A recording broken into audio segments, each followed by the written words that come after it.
사마리아에도 하나님의 말씀을 받았다는 소문이 예루살렘에 들려왔습니다. 그래서 사도들이 이를 듣게 되었고 베드로와 요한 사도가 어떠한 상황이 사마리아에서 벌어지고 있는지 알아보기 위해서 사마리아로 오게 되었습니다. 그들 사도들은 사마리아에 당도하자마자 한 가지 발견한 게 있었습니다. 그것은 그곳 사람들이 세례만 받았지 빌립 집사의 그 전도를 받고 세례만 받았지 성령을 받은 사람들이 한 사람도 없었다는 것이었습니다. 그런데 성령을 받았는지 안 받았는지를 어떻게 알 수 있을까요? 겉모습으로는 판단하기가 쉽지 않은 일인데 베드로와 요한은 그것을 척 보고 알아낼 수 있었습니다. 저도 사람들이 성령을 받았는지 안 받았는지 외적인 모습을 전혀 판단할 수가 없습니다. 여러분들도 마찬가지일 것입니다. 왜냐하면 성령님은 보이지 않기 때문입니다. 보이지 않는 하나님의 영이시기 때문이죠. 그래서 겉으로 볼 때에는 성령님이 계신 것 같기도 하고 계신 것 같지 않은 것 같기도 하고 이렇게 판단하기가 어렵다는 것입니다. 그저 성령 받은 사람들이 신앙적인 태도를 보아서 저 사람은 성령을 받은 게 분명해, 아니야 저 사람은 성령 받지 못했어 라고 그 사람의 신앙적 태도를 통해서만 어느 정도 어렴풋이 알 수 있을 뿐입니다. 그런데 사도들은 그걸 알 수 있었고 그래서 안수를 주면서 동시에 성령을 받게 했던 것입니다. 그런데 이상한 것은 예수 이름으로 세례를 받았음에도 불구하고 한 사람도 성령을 받은 일이 없었다는 것이 문제죠. 주님은 제자들에게 말씀하시길 요한은 물로 세례를 베풀었으나 너희는 몇 날이 못되어 성령으로 세례를 받으리라 라는 말씀을 주셨고 베드로도 3,000명 성도에게 세례를 줄 때에 이렇게 말했던 적이 있습니다. 너희가 회개하여 각각 예수 그리스도의 이름으로 세례를 받고 죄 사함을 받으라. 그리하면 성령을 선물로 받으리라 라고 이렇게 말했던 것입니다. 그렇다면 예수님의 말씀과 베드로 사도의 말한 대로 세례 베풀 때에 정말로 성령께서 임해야 맞는 것입니다. 예수 이름을 고백하고 영접하는데도 성령이 임하지 않은 것은 그래서 예수님의 말씀에 반하는 것이고 또 사도의 말에 반하는 것이 되는 것이죠. 더군다나 그 많은 사람들 중 한 사람에게도 성령이 임하지 않았다는 건 참으로 더구나 이상한 것입니다. 그러면 과연 이게 어떻게 된 일일까 생각해 보겠습니다. 여러분, 성령 세례와 성령 충만이 다른 것을 아실 것입니다. 성령 세례가 무엇입니까? 성령 세례란 처음 예수 믿을 때에 그 믿음의 고백과 함께 성령께서 내주해 주시는 역사를 말합니다. 그리고 내주하신 그 성령님은 다시는 떠나가지 않으시고 그 사람 가운데 거하시는 것입니다. 이것이 성령 세례입니다. 그리하면 육체는 성령의 전이 되는 것이고 또 하나님께서 사람 안에 거하시기 때문에 사람의 육체는 그때부터 성전이라 부를 수 있게 되는 것이죠. 그런데 성령께서 인간의 육체에 임하시는 이 일은 그 사람의 일생에서 단 한 번밖에 일어나지 않습니다. 성령 세례란 그러니까 일생에 있어서 단 한 번 일어나는 일입니다. 여러 번 반복해서 나타나는 일이 아닌 것이죠. 그런 차원에서 성령 세례는 성령 충만과 다른 것입니다. 성령께서 가득 채워질 때가 있는데 그것이 바로 성령 충만이죠. 성령께서 역사하지 않는 것처럼 보일 때 그거는 성령 충만이 또 아닌 것입니다. 물론 성령께서 역사하지 않는 것처럼 보일 때라도 그 사람이 가짜 신앙이 아닌 이상은 성령께서 항상 그 사람의 안에 머물러 계신다고 보아야 합니다. 왜냐하면 그 사람이 성령 세례를 받았기 때문입니다. 하지만 어떤 때는 가득 채워 보이기도 하고 어떤 때는 그렇게 보이지 않을 때도 있다는 것이지요. 마치 그래서 성령 충만이라는 것은 파문과 같은 것입니다. 파문은 물결 모양 무늬를 말하는 것 아닙니까? 그런데 이 물결 모양이 어떻습니까? 물에 돌을 던지게 되면 잔잔했던 그 물이 충격을 받고 결을 일으킵니다. 결이란 물이 파도처럼 일렁이는 그런 현상이죠. 하지만 파도와 파도 사이에는 높아진 부분도 있지만 낮아진 부분이 있듯이 결과 결 사이에는 낮은 부분이 생긴다는 것이죠.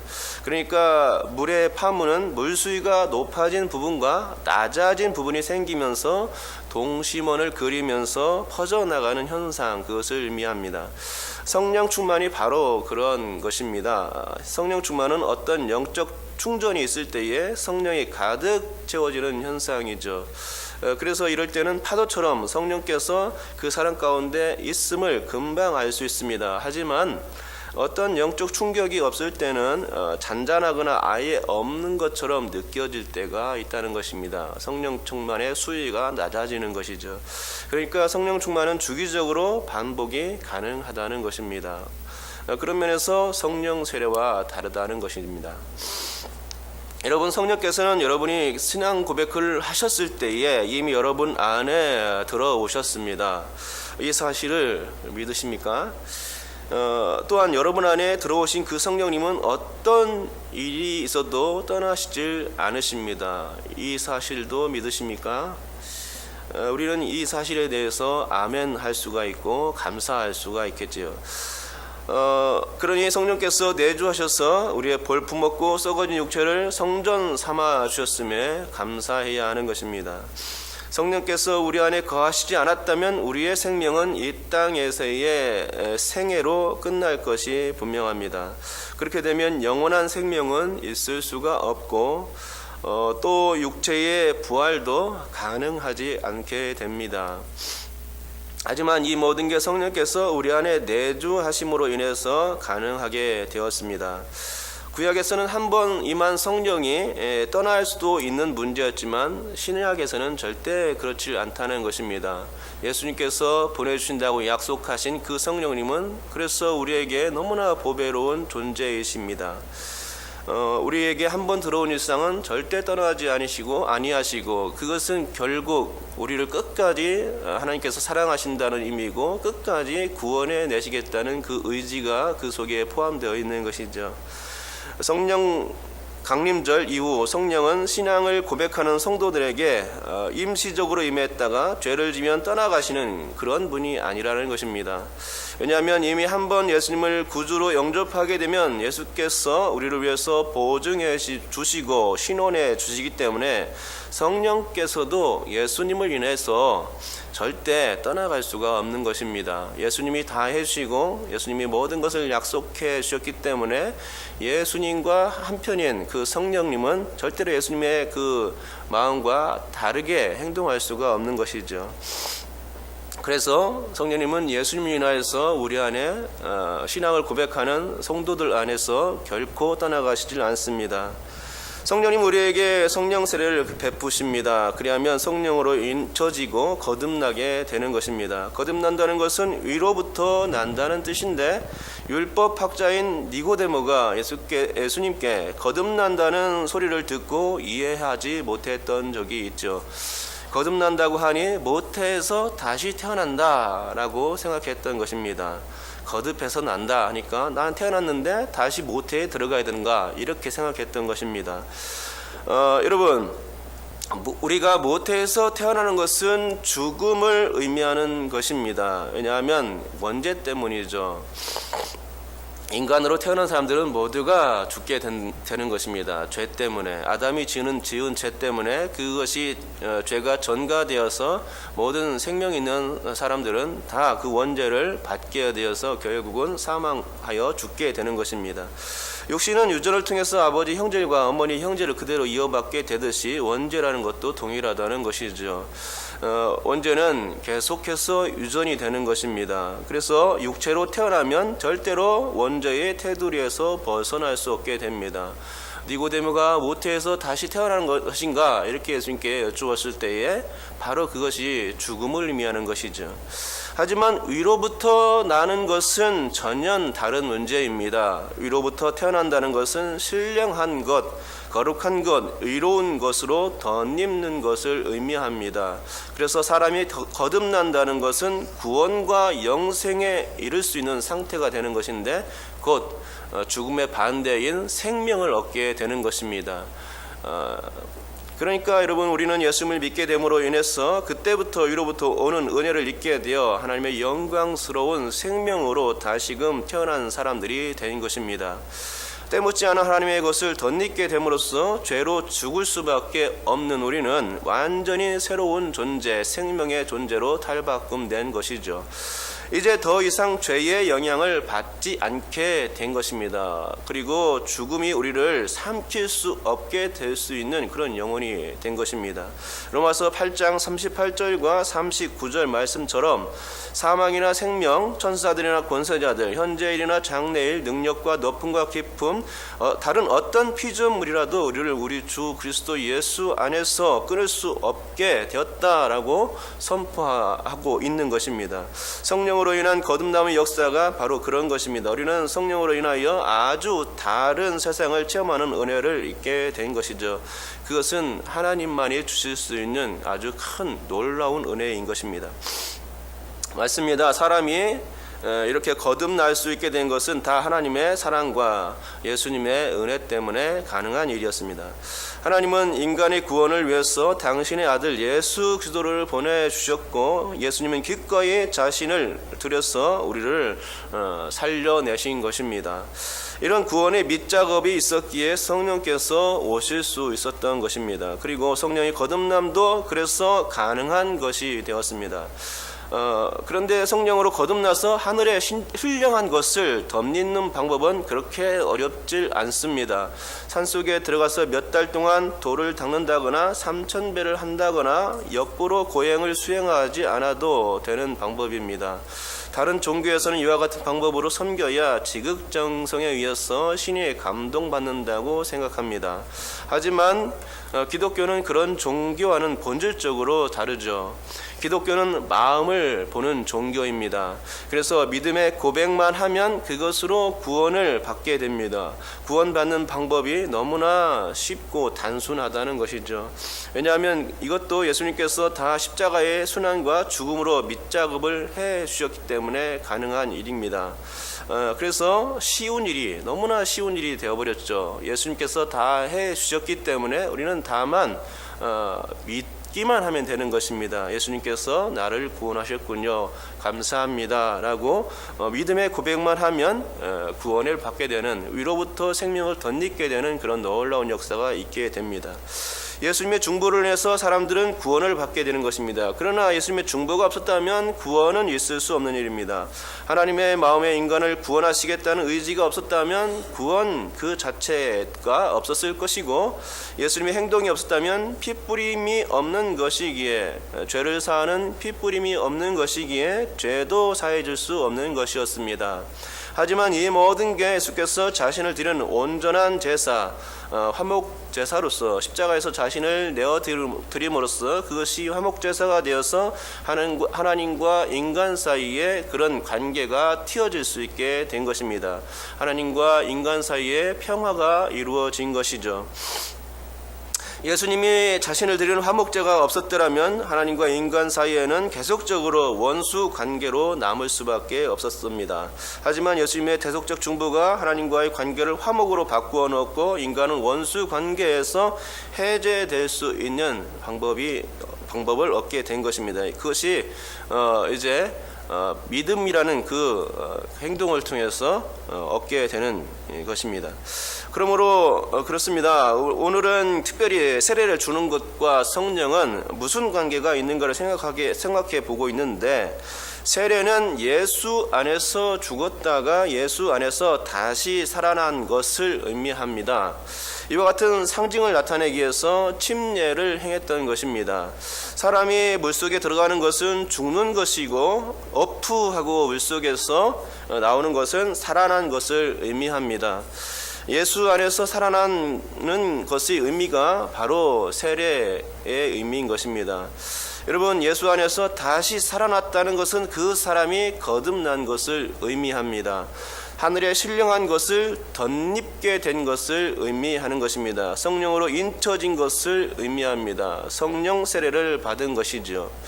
물세례가 꼭 성령 세례와 일치한다고 보기는 어렵겠지만 세례를 받는 사람은 기본적으로 신앙 고백을 하는 사람에게 주는 것이므로 그런 사람은 성령 세례를 받았다고 보는 것입니다. 물론 성령 세례를 받았는지 하는 것은 우리가 하나님도 아니고 사도도 아니기 때문에 알 수가 없습니다. 하지만 기본적으로 생각해 볼 때에 아주 특별한 경우를 제외하고는 물 세례는 성령 세례와 뗄래야 뗄 수 없는 관계라고 생각할 수 있습니다. 왜냐하면 신앙 고백이 그 안에 있기 때문이죠. 그런데 오늘 본문은 그런 특별한 예외에 해당합니다. 왜냐하면 지금까지 설명드린 것처럼 성령은 믿음을 고백하는 사람들에게 혹은 물세례를 받은 사람들에게 당연히 임해야 하는 것이었습니다. 그런데 이상하게도 사마리아 사람들은 빌립의 세례를 통해서 성령을 받지 못했던 것입니다.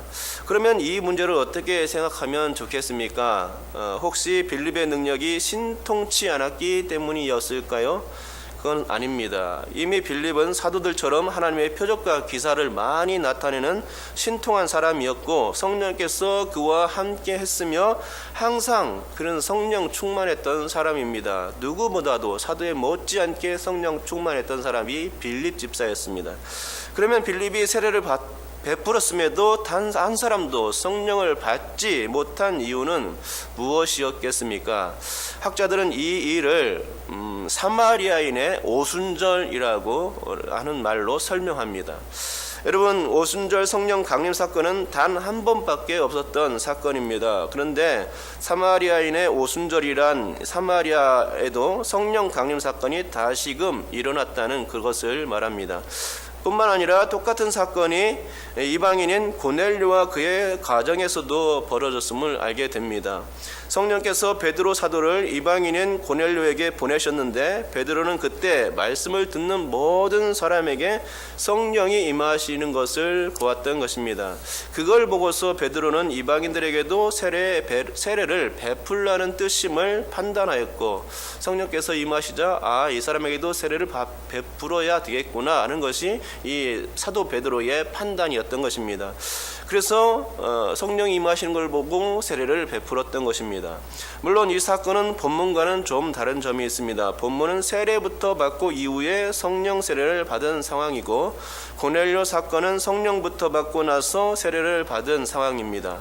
하지만 둘 다 사도인 베드로가 이 일에 함께 했다는 것이고 특별히 베드로는 고넬료의 가정에 임하신 성령을 보고서 이렇게 말했던 것을 보게 됩니다. 이 사람들이 우리와 같이 성령을 받았으니 누가 능히 물로 세례 베품을 금하리요. 여러분, 이 말씀에서 우리가 주목할 점은 우리와 같이입니다. 베드로는 주님께서 보여주신 환상 중에서 이방인을 상징하는 속되고 더러운 것을 잡아먹지 않겠다고 말했습니다. 이것은 베드로가 이방인을 유대인인 자신과 동일시하지 않았음을 의미하는 것입니다. 한마디로 이방인은 구원을 받을 자격이 없다라고 베드로가 얘기했던 것입니다. 그래서 그들 이방인은 결코 베드로에게 있어서 우리가 아니었던 것입니다. 하지만 성령께서 임하시는 것을 보고선 우리로 인식할 수가 있었고 그래서 세례를 베풀게 되었던 것입니다. 하나님의 마음, 그것을 베드로는 그때 간파할 수 있었던 것이죠. 성령께서 임하시는 것을 보고 이게 하나님의 마음이구나 하는 것을 깨닫고 그의 마음을 열고 세례를 받을 수 있게 베풀어 준 것입니다. 그러기에 저는 고넬료 가정의 세례를 받은 사건도 이방인의 오순절이라고 말해야 될 것이라 생각합니다. 베드로를 통해서 이방인도 유대인의 공동체에 들어갈 수 있음을 하나님은 성령의 임하심을 통해서 확증해 준 것입니다. 유대인의 공동체에 들어간 것은 곧 구원을 의미하는 것이죠. 이방인도 구원을 받게 된다는 것이 베드로의 판단이었던 것입니다.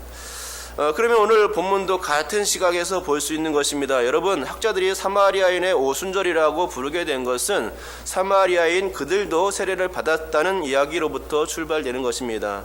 베드로는 그들이 성령을 받은 일이 없음을 알 수 있었고 그것을 깨닫게 된 것은 그들 사마리아인들도 우리가 될 수 있음을 베드로가 인식했기 때문입니다. 전에 예수님과 함께 사마리아 땅을 지나갈 때 사마리아 사람들이 일행을 막은 적이 있습니다. 예수님 일행을 못 지나가게, 사마리아 땅을 통과하지 못하게 막았던 적이 있는데, 그런데 그때 요한이 화가 나가지고 저들을 당장 불을 내려서 멸해달라고 주님께 말씀드렸던 적이 있습니다. 그러나 오늘 본문에서는 사마리아 사람들이 세례를 받았음을 알고 요한이 뛰쳐왔고, 사마리아인 그들도 우리가 되었음을 요한이 인정하는 것을, 확증해 주는 것을 보게 되는 것입니다. 그렇게 믿게 여겼던 사마리아인들을 우리처럼 여기게 되는 상황이 벌어지게 된 것입니다. 이로써 복음은 예루살렘으로부터 시작되어서 온 유대와 사마리아까지 번질 수 있게 되었고, 또 고넬료 가정 사건을 통해서 이방인에게까지 땅 끝까지 복음이 전파되는 상황이 퍼져나갈 수 있게 된 것이죠. 성령 강림 사건이 그러니까 3번 일어났던 것입니다. 여러분, 이런 하나님의 구원 역사가 참으로 놀랍지 않습니까? 유대인이 그렇게 미워하는 사마리아인보다 더 미워해서 개와 돼지처럼 여겨졌던 이방인들, 그들이 다 하나님께 인정받았고 예수님의 구원 안으로 들어왔으며 성령님께서 임하여 주셨고, 또한 사도인 베드로와 요한을 통해서 함께 구원받을 수 있는 우리임을 확증해 주신 것입니다. 그렇게 되어 온 세상은 복음의 대상이 될 수 있었고, 세상이 어떤 곳이든 예수님만 믿으면 구원을 받는 역사가 진행될 수 있게 된 것입니다. 오늘 우리도 예수 믿고 세례를 받으며 성령 세례를 받고 하나님을 찬송할 수 있게 된 것입니다. 이 모든 게 다 하나님의 구원 역사요, 예수님의 피 뿌림의 결과인 것입니다. 그러므로 오늘도 나를 구원하신 그 예수님의 은혜를 생각하면서 내가 받은 물 세례와 성령 세례에 대한 확신을 갖고 구원의 기쁨으로 살아갈 수 있는 여러분 될 수 있기를 주님의 이름으로 축복합니다. 기도하겠습니다. 하나님,